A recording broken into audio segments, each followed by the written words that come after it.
Hello, everyone, and welcome to the latest episode of the Metabolism and Menopause podcast. My name is Stephanie, and I am your host and CEO of Vitality OET. We are a women's nutrition, health, and fitness company that focuses predominantly on women's hormones, particularly as they start going through perimenopause and onwards. We know that you start experiencing so many changes in this time of your life, whether it be hot flashes, night sweats, irritability, brain fog, or that waking around the middle that seems to have come out of absolutely nowhere despite you not changing anything. So you go back to those tried and true methods of cutting calories, cutting carbs, doing a bunch of cardio, yet it feels like nothing is working. You're putting in all this effort and you're just going backwards. But we know now that your body is inherently different now that you've gone through these hormonal changes. So our mission here at Vitality is to help you really understand how your body changes in this time of your life, so you can reach those health and fitness goals, feel in control and at home in your body again, live a life full of vitality, and really understand how to take care of this new body of yours. So today I want to talk about fat loss, the things that we do with our clients, kind of like the 4 big components of fat loss. So I'm going to cover a lot in this podcast. It might get a little bit long. I'm going to try and refer back to other podcasts that I've done to help you with this. Otherwise, it could be very, very, very, very long. But I'm going to cover the exact checklist that we use with our clients to determine if they are actually ready for fat loss, because that's step number 1. There's no point in cutting your calories and doing all these kinds of things if your body isn't going to respond. You're going to drive yourself crazy. You're going to feel like crap. You're going to feel like you're spinning your tires, and you're not going to get anywhere. So we have to ensure, will your body actually respond to a fat loss phase? That's number 1. So I'm going to go over the checklist that we use with every single client in our program. Number 2, what happens if you don't meet all that criteria? How do we move forward from there? 3, once you do meet that criteria on that checklist, what can you expect in a fat loss phase? Because I'm telling you right now, it's not going to be 30 pounds in 30 days. It's probably not even going to be 15 pounds in 30 days. It's setting realistic expectations and understanding why it's that way, why weight loss is going to look different and the rate of weight loss is going to look different for perimenopause and menopause, so you can go in there and not feel like a failure.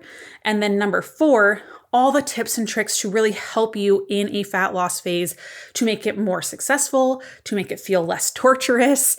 Because let's face it, cutting calories and not eating food is not fun, right? So realizing what this actually looks like, what it entails, and just giving you some tips and tricks for that. So part 1, let's dive into it. This is, are you actually ready for a fat loss phase? And we actually have a quiz that you can take for free on any of my social media. If you head to my Instagram, it'll be in my bio there. I'll also link it in the show notes for you here. But it's going to assess and give you a score in terms of, is your metabolism, is your body in a place where if you went into a fat loss phase, you would see results? And then what are the things that you have to do to improve that? So again, that's a resource that you can use and just head to. It doesn't take very long to fill out. You'll get an email with your results and then again, steps to move forward. But for most people, when they get their score back, they're usually not ready. It's not very common that women are taking this quiz and they're actually in a position where their body will lose fat if they go into a fat loss phase. Because if you were, you wouldn't be listening to this podcast, right? So I'm sure that's not what you want to hear, because now you're like, okay, screw this. She's telling me I'm not ready for fat loss. I don't want to listen to this anymore. Just bear with me, okay? I'm going to explain everything to you and make it all make sense for you, okay? So I want to look at things realistically here, help you really tackle your fat loss goals. And we're going to go through each checklist item one at a time. This checklist, again, is going to help us determine, are you actually going to see results if you go into a fat loss phase? And it's designed in a way to help us assess, is your metabolism good? Is it fast? Is your body good at burning calories? If it's not good at burning calories, fat loss is going to be really, really hard, right? Because if your body sucks at burning calories, that means it's going to suck at burning fat, right? So we need to address how to fix this. So let's dive into this checklist. Like I said, we do this with every single woman who is in our program.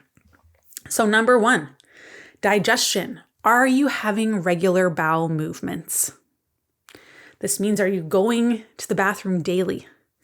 Are you having good gut health so you're not having bloating, you're not having indigestion? Is your gut health in a good state? If it's not, you're probably not ready for fat loss as we're dealing with some inflammation here. Nutrient absorption isn't going to be as good. If there's bloating, that's typically a sign that hormones and cortisol and inflammation and blood sugar are not in a good position. So therefore, reduction in calories probably isn't going to do anything for you. And you're going to be mad because you're in a deficit for 3 months, 4 months, 5 months, whatever it is that you're doing these days and not seeing changes. So number 1 is digestion. Number 2, sleep. Are you getting enough sleep? Is it good quality sleep? You're not tossing and turning. You're not waking up at nighttime, and you actually feel well rested in the morning. And people are like, Steph, I haven't felt well rested since my child was born 25 years ago. A lot of women are in that position. But if we're addressing things properly, your metabolism is good, you're fueling your body appropriately, you're healthy, sleep does improve. This is one of the first things that typically women see is some improvements in their sleep. So it can happen, it will happen where you wake up and you actually feel well rested. Number 3, your hormonal symptoms. You should hardly have any at all if they are present, if at all. And a lot of women we talk to are not in that state, right? There's bloating, there's low energy, the hair thinning, they're dealing with hot flashes and night sweats and the brain fog and the irritability, mood swings, anxiety, right? All of these things, which tells me your body isn't in a good position. It's likely not going to respond. So we need to address the root cause of your hormonal symptoms, get you into a much better position so that your body can respond to a calorie deficit. Number 4, your energy. Consistent energy throughout the day. You are not experiencing energy crashes. If you are having energy crashes, do you think that dropping your calories more is going to make those better or worse? Probably worse, right? But you're like, Steph, I just want to lose weight. Guess what? An exhausted body is not going to lose weight. We need to be in a good position. So that tells me something is off with nutrient timing or pairing of foods or not enough carbs or maybe not enough calories or our sleep routine is off. Like there's so many things that contribute to this that we need to address that root cause so you can be successful in your fat loss phase. The next one is stress. So you are handling stress well.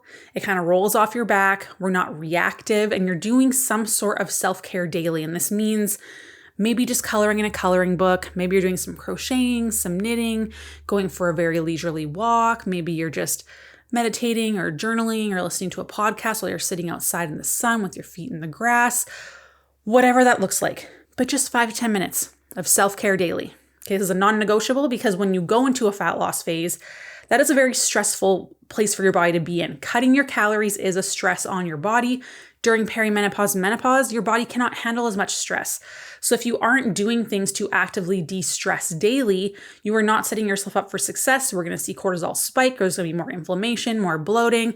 Sex hormones are going to drop. Thyroid function will slow down. Energy will get worse. Blood sugar will get worse. So stress management is a non-negotiable. And it doesn't have to take an hour for like a massage or a facial or things like that. I'm talking 5 to 10 minutes a day. Can you do a crossword puzzle? Right? Can you color in a coloring book? Can you just read? Maybe you're just laying there with your feet up. Anything to just bring that heart rate down, your breathing rate down, to calm that nervous system. Okay. The next one is water.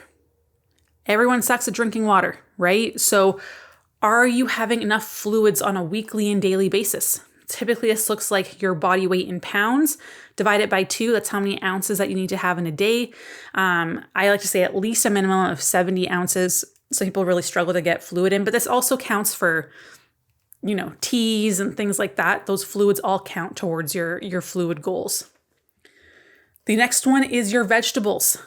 Are you getting at least 2, 3, 4 servings of vegetables a day for 3 weeks? Consistently.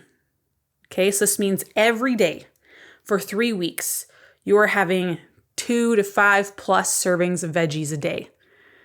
2 servings is just a cup. It's just a cup. If you have some veggies and dip, you hit your veggie goal, right? Like we tend to overthink this so much. Okay, so veggies, Very important for so many different reasons, for nutrients, for fiber, for all the things that our body needs. Protein.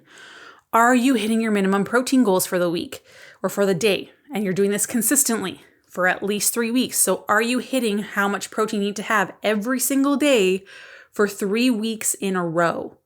So typically protein, we're going to see that we want 0.8 grams per pound of body weight. I typically like to max women out around 150 because I find past 150, people really start prioritizing or utilizing like the low carb keto wraps and the breads and the bars and the cookies and the protein powders and all those things that can cause a lot of inflammation. They're hard to break down. There's artificial fibers. Body doesn't love it so much. We want to get it mostly from whole food. So typically I'm going to max people out around 150, but at least 0.8 grams per pound of body weight is where we like to see women sit. And this is because it helps their blood sugar control. It helps with building and maintaining muscle mass because as estrogen goes down, our ability to build and maintain muscle is so hard. So you have to be so much more intentional with your protein and your exercise. And exercise that's going to promote muscle growth, which a lot of us are not. We're doing 15 to 30 second breaks. We're doing HIIT style workouts, the Orange Theories, all those things, right? So we want to prioritize protein and resistance training. That is the only way that you're going to be able to build muscle mass and maintain muscle mass. We want that coming from mostly whole foods. It's also going to help you with your blood sugar control as well. And the more muscle you have, it helps you with more blood sugar. It helps you with your hormones. There are so many wonderful benefits to muscle aside from just looking great. The next one is activity. Are you doing some sort of activity? So I like to say the 10x3 rule. So 3 days a week, 10-minute walk minimum. And if you want to stop after 10 minutes, then you stop. But most of the time, you're already out there, you're feeling good, you're still walking, right? The other 10x3 is 3 days per week, 10 minutes in the gym doing resistance training. And like make those 10 minutes your best. So in 10 minutes, you can do, 8 to 10 squats with really good quality, really pushing yourself, trying to get stronger, taking a 2-minute break, and then repeating. That's enough time to do like three sets of that. And that is going to benefit you muscle mass wise, body composition wise, hormone wise, more than just not doing anything. So commit yourself to just at least 10 minutes, 3 days a week to resistance training, 10 minutes, 3 days a week walking. That's it. And if after 10 minutes you want to go home, you go home. But most of the time, you're already there. The hardest part is just getting to the gym, getting outside, doing those things. So we want to be consistent with that for, again, at least 3 weeks. Then we have meeting nutrition guidelines. So you are eating at your actual maintenance. And you might be like, well, I'm eating 1,200 calories and not losing weight. That must be my maintenance. No. We want to get you up to a place where it's a good, healthy maintenance. Because at 1,200 calories, I can guarantee your energy, your stress, your sleep, your digestion, all those things aren't doing so well, right? We want to get you up to an appropriate maintenance. For reference, I am 5'5", 145 pounds, and I eat anywhere from 2,200 to 2,400 calories to maintain. If I'm going to lose weight, I'm eating at 1,800 calories. So for people who are taller than me or weigh more than me or are more active than me, I only work out 2 to 3 days a week. You probably need more food than what you're eating, right? The 1,200 calories is not sufficed. So we need to make sure you're actually eating enough food. If you need help figuring that out, just message me and I am more than happy to help you with that. But we want to make sure that you haven't been in a low calorie state for at least 3 months. So you are spending 3 months on building muscle, improving your energy, eating enough food, because otherwise your body's metabolism is in this low calorie state and you can't go any lower because your body won't function optimally and you will not lose weight. So we need to make sure that you're actually up where you're supposed to be, which I know can sound super scary. But do you want to keep doing what you're doing and eating as little as you are and feeling like garbage and just keep doing this and still see no changes or potentially see weight gain? Or do we increase our calories appropriately? Do we focus on addressing the root cause, improving your hormones, your energy, your sleep, your digestion, and be healthy so that your body can go into a fat loss phase?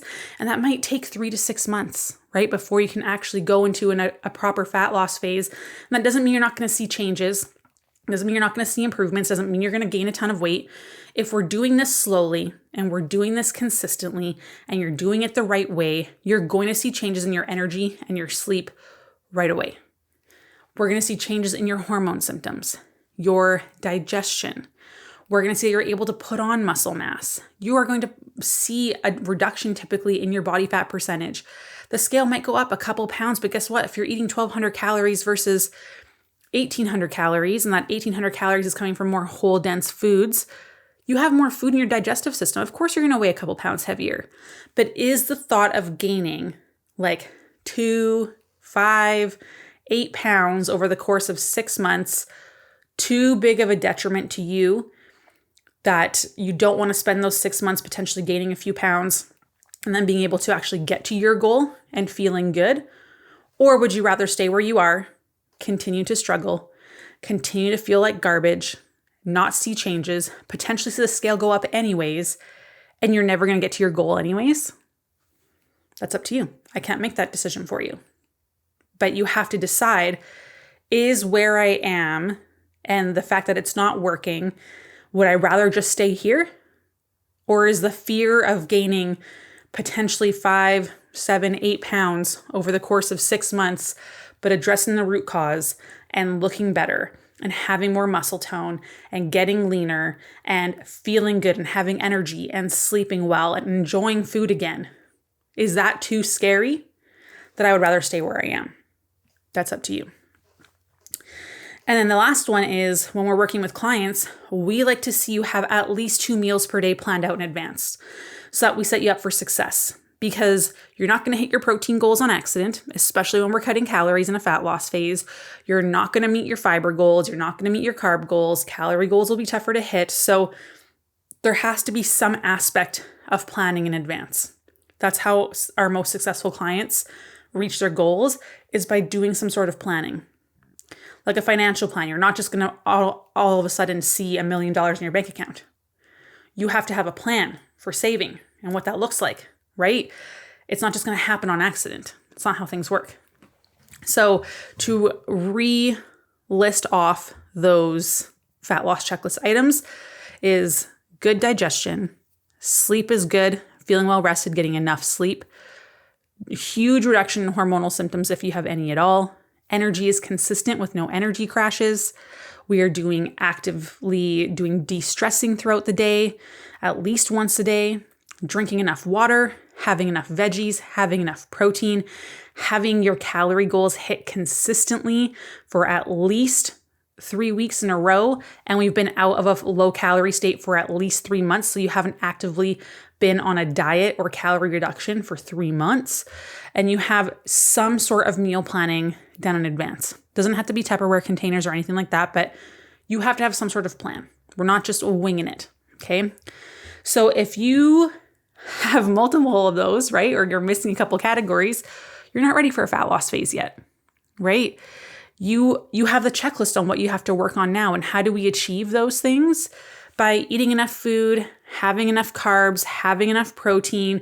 We're not skipping meals. We're not fasting. We're focusing on proper resistance training.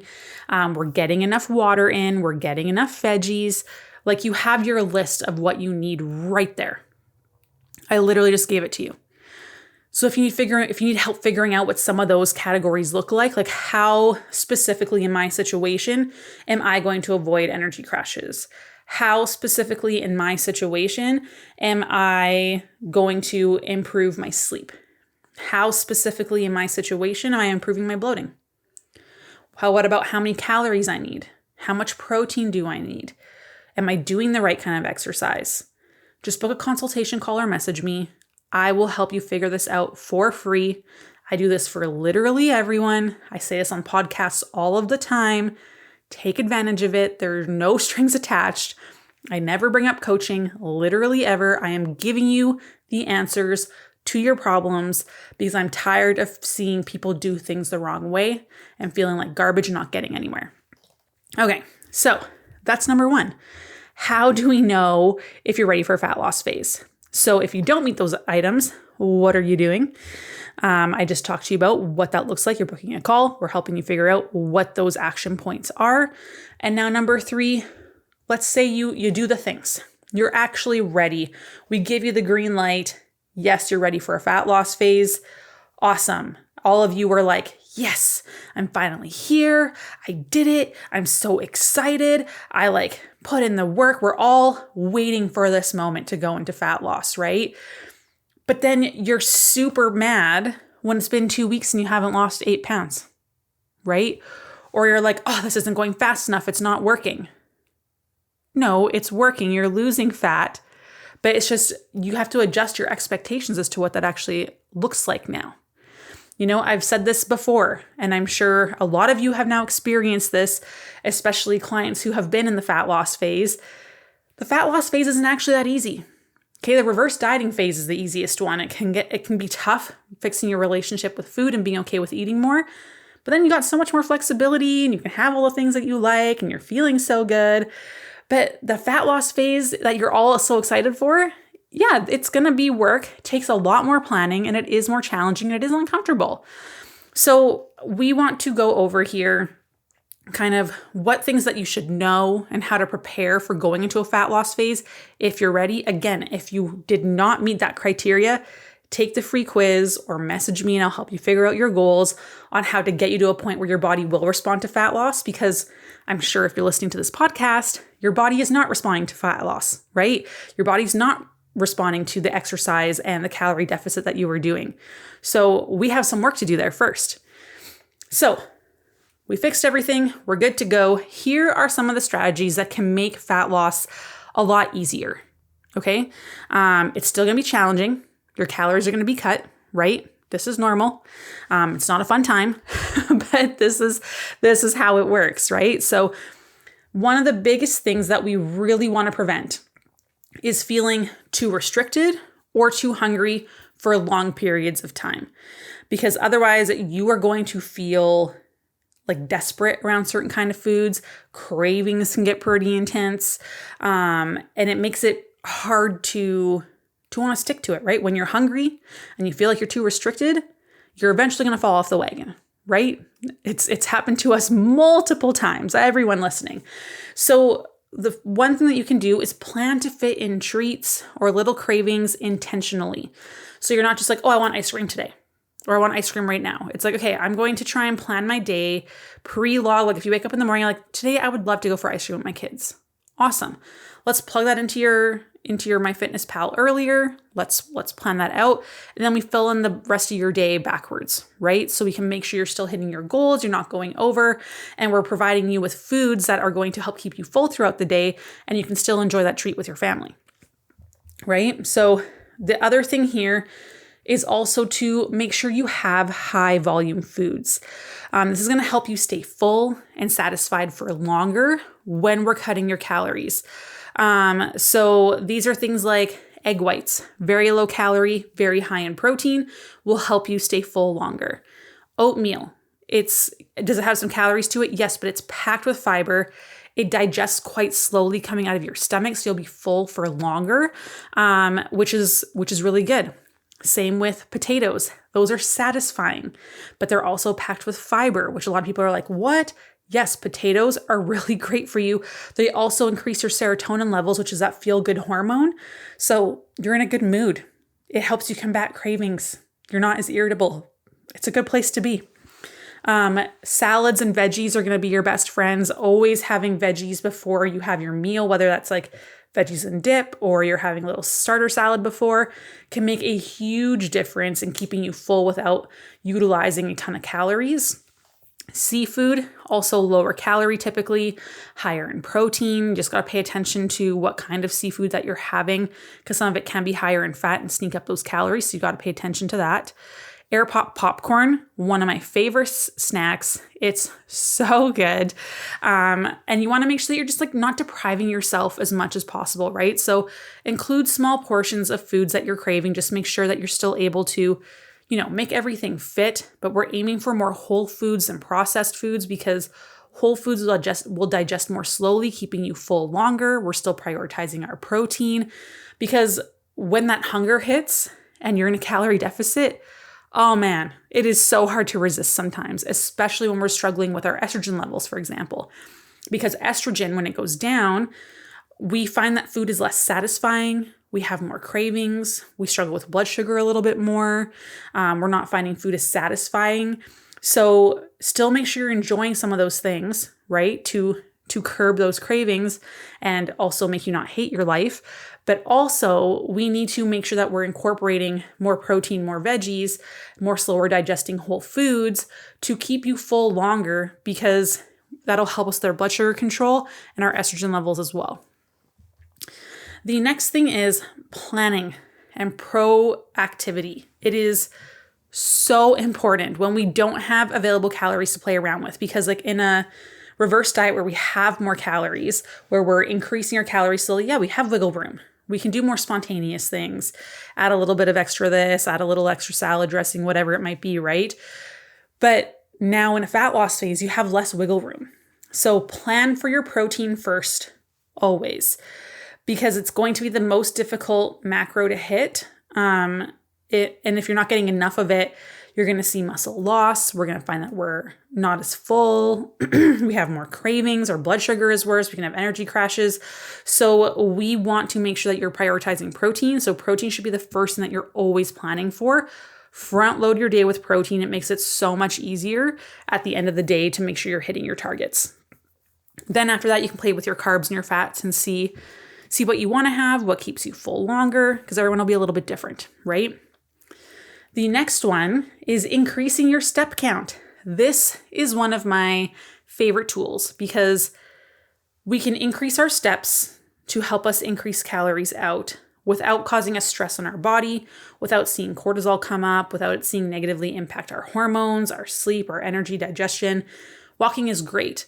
But the thing is, a lot of people utilize walking a lot all of the time, which is good. We want to be active, right? But making sure that you still have some room for when you go into a fat loss phase to increase your steps is very important. So I always like to say, keep like 2,000-3,000 steps that it would be easy to like increase from where you are right now, so that you can use that to help you facilitate fat loss. Because if you're already hitting 20,000 steps a day, is it realistic for you to increase that to like 23,000, 24,000 every day? Probably not. Right? So, because like 10 minutes of walking is like 1,000-ish steps, depending on how quick you're going.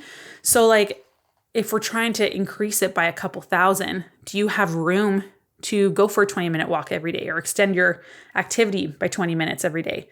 For a lot of people, no. So you have to have some wiggle room in there to help you, right? Because your body is also going to inadvertently, when we're reducing calories, you won't fidget as much. You'll find it's very subconscious. You won't realize it, but you will move a lot less. You'll find it's hard to get off the couch, hard to be motivated. This is how your body functions. You have all these internal things happening that, you don't even realize is reducing your calories out. So having some wiggle room to increase steps, very important. It's something I like to keep in my back pocket. I highly suggest, we talk to all of our clients about this, is take 10 to 15 minutes out of your Sunday or your Saturday to plan out your tracking for the week. You don't have to plan out every single meal. That's not realistic. I have never done that. I would never expect you to do that. That sounds like a terrible, terrible time. But it helps you if you can plan forward for the week. So like what Taylor and I do is we sit down every Sunday. We usually watch church online, or we'll go to church.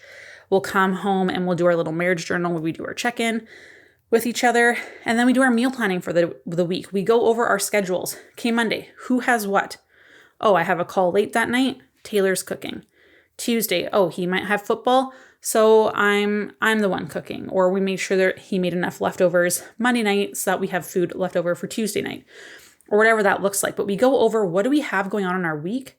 And then how are we planning our meals? Breakfast is easy. We rotate through the same few all the time.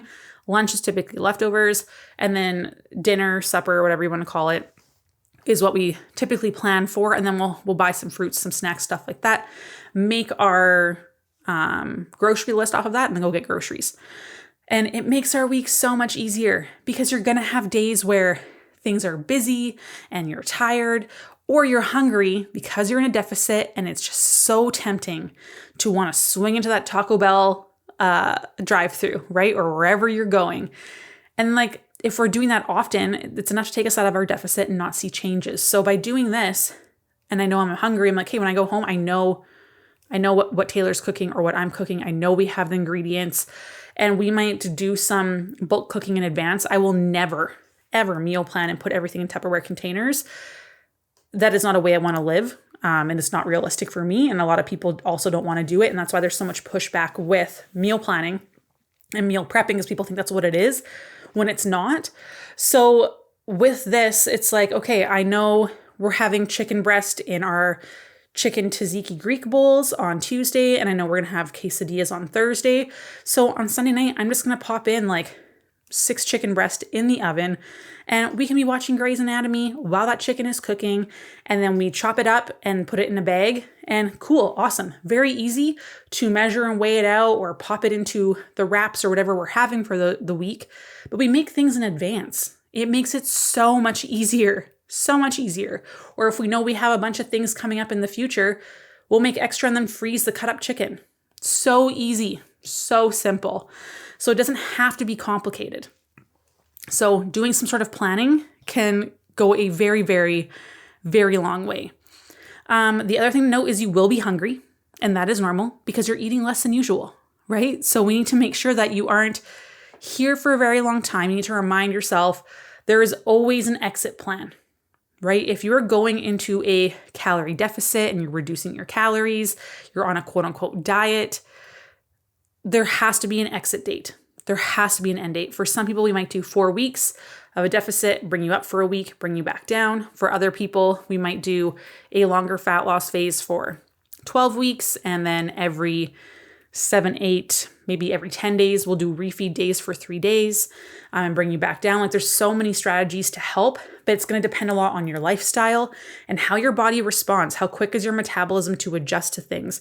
And this is why giving like calorie intakes for a fat loss phase can be really challenging, because there are so many things that can fluctuate and influence your ability to lose weight. Like, you know, if we're having enough whole foods, are we getting enough protein? Is there enough fiber?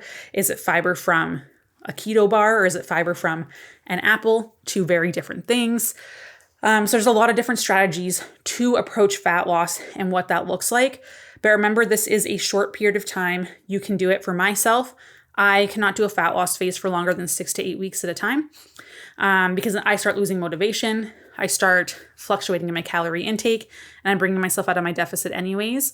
So for me, I have to do short stints with like a few week diet breaks in between and then coming back down, because my motivation, 6 to 8 weeks, I'm like, it's not worth it. I don't want to do this anymore.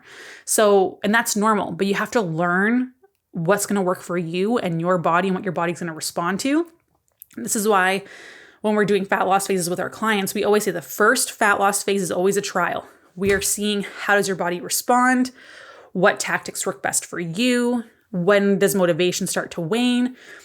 Is your body going to respond better to refeed days, or do we have to do diet breaks? Is it shorter? Is it longer?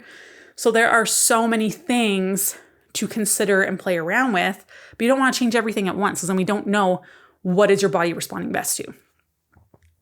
And the next thing is, it is completely and absolutely 100% normal to feel tracking fatigue, or you like don't want to do it anymore, right? The brain does this on purpose because it doesn't want you to lose fat. It likes being in maintenance and having enough calories and staying where it is. So remember, bodies just don't like fat loss, and they don't understand that you're just trying to lose 5 pounds by a certain date, right? Like, that's not how your body works. It literally thinks that you're starving. So it's going to try and like do things to manipulate you to eat more. This is normal. This is how our body functions. This is how we're wired for survival. So you'll also find that you might have more cravings.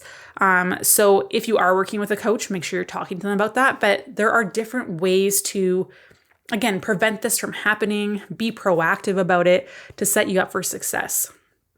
And when we're working with clients, like There's a few things that we really expect from our clients to make sure that this is successful, because we can give you all the things, right? But if there's no communication and adjustments and things like that, it makes it really hard. So the plan is we got to stick to the plan, right? Because if we are, veering off 1-2 days a week, that's enough to pull you out of your deficit and not see changes. And that sucks, right? Or if you feel like you can't adhere to a certain plan or it's too strict, you need to talk to your coach so you guys can change things to make it more successful for you. Because if you're not sticking to a plan, we cannot guarantee that you're going to see the results you want to see, right? If you follow the plan, it works. But if there's no communication and sharing that you're struggling or you're not completely honest, then we can't help you, which sucks. And you have to be consistent. This is where, if it is not a good time in your life to push, if there is more stress, more distraction, routine is really off, it is not a time to go into fat loss. Because if you cannot stick to the plan and you have more stress, we can't go that far into a deficit anyways. Your body won't respond well. Hormones won't do so good. And then this is where we see a lot of people, they're so desperate to just lose the weight that they're just going to push and push and push and do more cardio and restrict their calories more. And then they don't see changes, or they see more inflammation. Their sleep starts to suffer and their hormone symptoms come back. No, we need to see what season in your life are you at where a fat loss phase would actually be doable, right? So for a lot of people, it's when they're back into a good routine. Summertime for most people, terrible time to do a fat loss phase. There's lots of traveling and activities. It's a great time to be in a higher calorie state. A good time for me, I like doing fat loss typically around September to October-ish. I'll do a fat loss phase in there because as soon as Thanksgiving hits, I want to have pecan pie.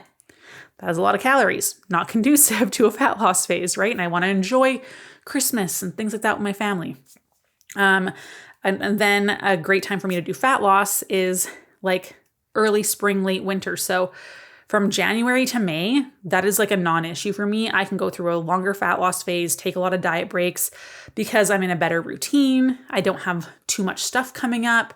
There's not a ton of events. It's great, right? So you got to figure out where things lie for you.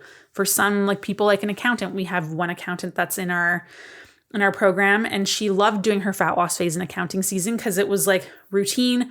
There was no outings. She was busy, but her day-to-day was just so structured that it was very easy to plan. And there wouldn't be impromptu night outs and stuff like that with the girls because it was tax season. People didn't assume to see her. Whereas other people, they found another accountant that's in our program, she found tax season way too stressful for her. So we just had her at her maintenance instead because it was just too much stress for her and she couldn't handle it. So it's really understanding what's going to work best for you. What season are you actually in? Because you want to work with that instead of against that, because otherwise you're going to feel like you're spinning your tires and you're doing all this work and not seeing changes, and that freaking sucks, right? So the other thing too is remember, it's a temporary phase and we can always pull you out of it if something happens, bring you out of it slowly.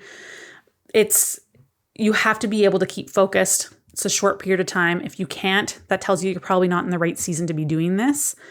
Be mindful with your cooking utilizations. So using oils to cook with should be counted.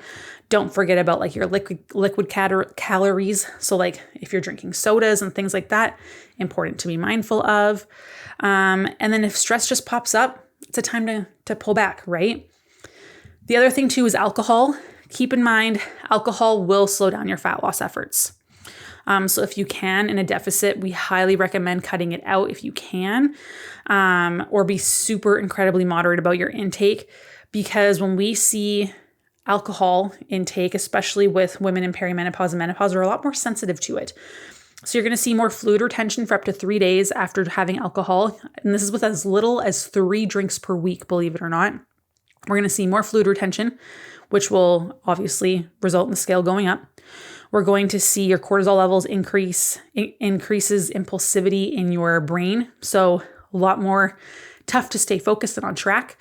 We also see that it can negatively affect your estrogen and testosterone levels, which will make, again, things harder, more cravings, more blood sugar issues. It kills your gut microbiome, both good and bad bacteria, which makes nutrient absorption harder. There's going to be more inflammation, more potential for leaky gut and bloating, or constipation or diarrhea, one or the other. We're also going to see that your body is prioritizing detoxing that. So it's a lot of work on your liver as well. So there's just a lot of side effects that come from alcohol that will make it a lot harder to lose weight. That doesn't mean you have to cut it out completely, but if you can cut it out while you're in a fat loss phase, you will see much better results. You will feel a lot better. You will sleep a lot better. Your stress levels will be lower. Because if you're having a bunch of alcohol and then your sleep is also not as good, you might think you fall asleep easier, but your quality of sleep is worse, which means your cortisol will be higher the next day, which means you'll have more blood sugar issues the next day, more energy crashes, more cravings, and that's not going to help you when you're already in a stressed, low-calorie state, right? So that is something just to be mindful of. And then also, when using the scale, the first 2 to 3 weeks, you might not see any changes because your body likes to hold on to water when fat loss starts to occur to kind of compensate. So keep this in mind when you are doing things. Stick to the plan. Just because you don't see changes right away doesn't mean try and drop and start changing a bunch of things. We have to be consistent, making small little changes as we go to, again, really identify what does your body need? What does your body respond best to? Okay. And remember, how long did it take you to gain this weight? You're not going to lose it all in your first fat loss phase. You're not. It's going to take multiple cycles of going into a fat loss phase, slowly coming out of it and maintaining, staying there for a bit, dropping into another fat loss phase, and then you'll maintain there again for a little while. You'll come out of it, you'll reverse out, maintain your results, drop down again. And it's this cycle of how you go through it. And it takes time, especially if you have a lot of weight to lose. You have to be okay with the fact that if you're going to do this correctly and have permanent fat loss, that it's not going to be a 30-day thing, a 3-month thing, even a 6-month thing. For a lot of women that we work with, they end up working with us for a year plus, right?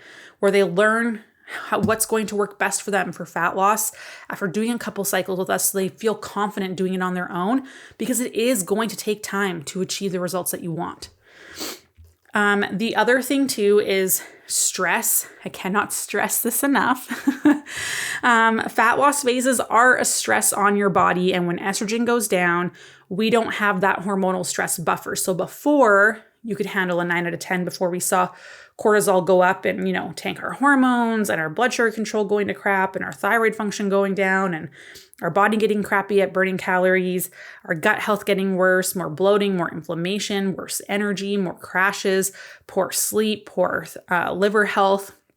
So we really want to mitigate those things, as you can imagine that all those things I just listed probably aren't going to be helpful for fat loss. It'll probably negate your efforts and actually increase your weight, right?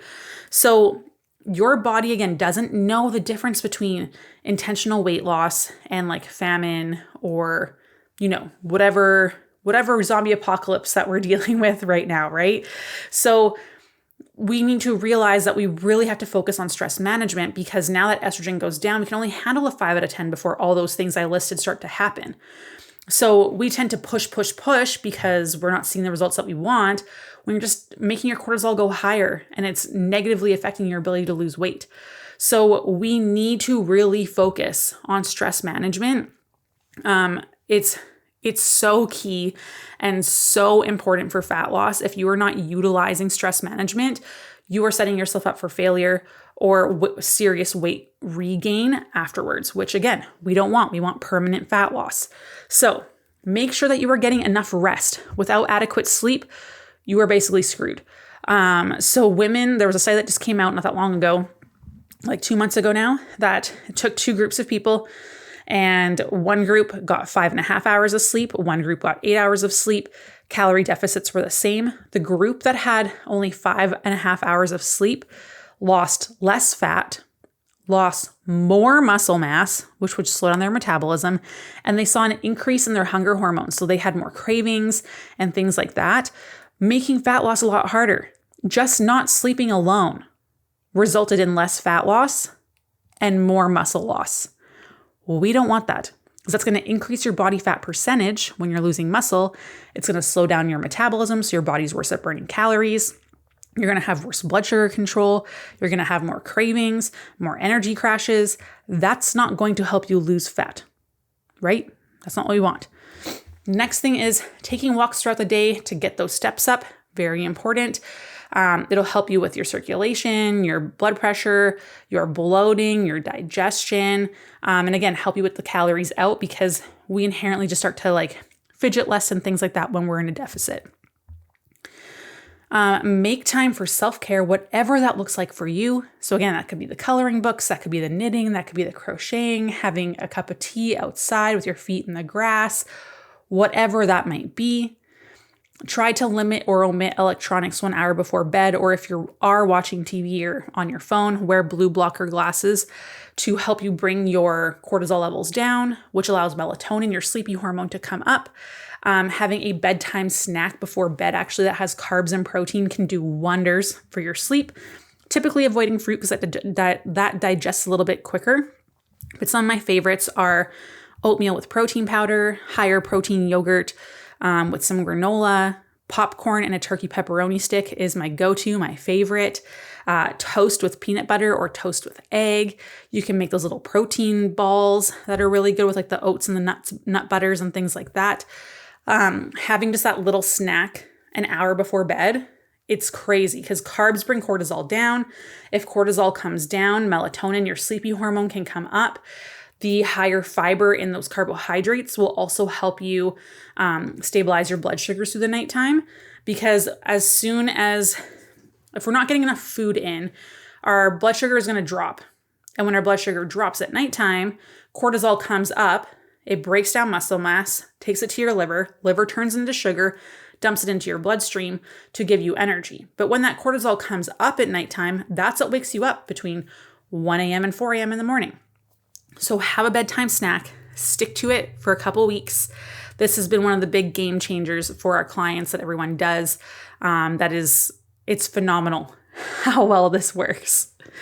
And then lastly, I just want to talk a little bit about realistic expectations. Fat loss is slow. There's weight loss and there's fat loss.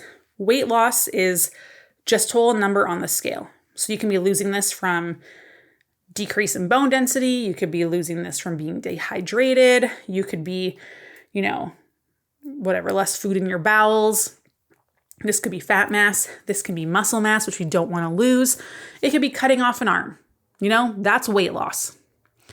Fat loss is weight coming down specifically just from fat.